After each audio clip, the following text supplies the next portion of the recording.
The popular image of Atlantis is a primitive myth of men in togas. The original texts, however, describe a hyper-advanced scientific utopia wielding technology that rivals or even exceeds our own modern capabilities. Their entire civilization ran on a clean, limitless energy grid.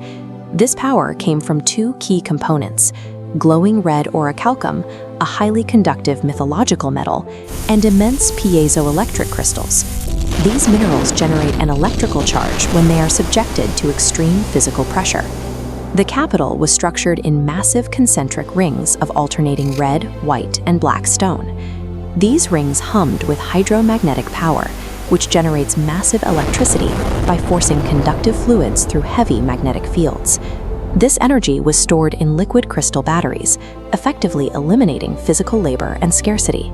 They even engineered their architecture using sonic drilling, high-frequency sound waves that shatter solid rock without the need for grinding or physical friction.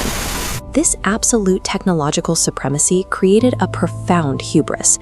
The Atlanteans believed they had entirely conquered the natural world, becoming blind to the untamable forces of the planet beneath their feet.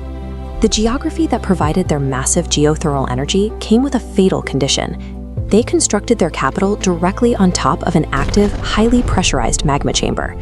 Modern geology provides a terrifying point of reference: the caldera under Yellowstone National Park. The Atlanteans sat directly over a hyper-volcanic system of this magnitude. Their city sat on a 10-kilometer shelf of oceanic crust, floating directly on the Earth's fluid mantle. The Atlanteans siphoned the heat from this extreme upward pressure to warm therapeutic hot springs.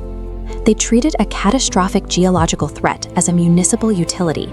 The geological engine that generated their radiant power was the exact mechanism preparing to destroy them.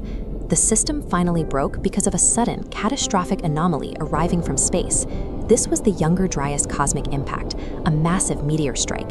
It hit the Earth around 9600 BC. Ancient Greek historians remembered the event as the fall of Phaethon. The kinetic energy of this strike, a massive body hitting at orbital speeds, transferred enough momentum to destabilize the planet's gyroscope. This triggered a violent 75-degree rotational shift in the Earth's axis, sending tectonic shockwaves rippling through the crust. This planetary shudder instantly severed the hydromagnetic networks and shattered the crystal energy grids powering the city. These external shocks stripped away their technological defenses in seconds. The population was left entirely exposed to the Earth awakening beneath them. The cosmic shockwaves struck the hyper-volcano beneath Atlantis, pushing the already strained magma chamber past its physical breaking point. The fluid mantle violently breached the mid-Atlantic rift. It ejected billions of tons of the pressurized magma that was holding the island of Atlantis up. Because the subterranean fluid foundation was expelled into the ocean, the massive oceanic crust lost all of its structural integrity. The entire island of Atlantis sank rapidly into the newly created subterranean void. It settled on the ocean floor, thousands of meters below the surface.